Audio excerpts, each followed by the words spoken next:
আসসালামু আলাইকুম। কুয়াশা ভেজা কালীগঞ্জ। এই যে দেখতেছো কালীগঞ্জের ভিতরের গ্রামগঞ্জের রাস্তা, চারপাশে খালি কুয়াশা, এত ঘন যে দূরের কিছু ঠিকঠাক দেখা যায় না। বাইক চালাই চাকা ঘোরে, ধীরে ধীরে এই কুয়াশা ভিতর দিয়ে চললে স্পিড বাড়ানোর সাহসও হয় না। রাস্তার দুই পাশে সবুজ, কিন্তু কুয়াশার কারণে সবকিছু ঝাপসা মনে হয়, যেন সবুজটা কুয়াশার ভিতরে লুকাইয়া আছে।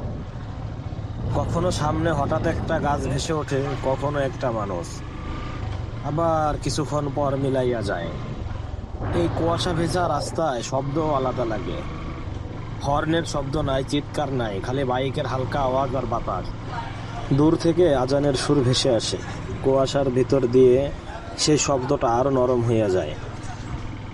মনের ভিতর একটা অদ্ভুত শান্তি নামে। শহরের রাস্তায় চললে মাথা সবসময় ভারী থাকে, আর এই কালীগঞ্জের গ্রামগঞ্জের কুয়াশা ভেজা পথে আইলে সেই ভারটা আস্তে আস্তে হালকা হইয়া যায়।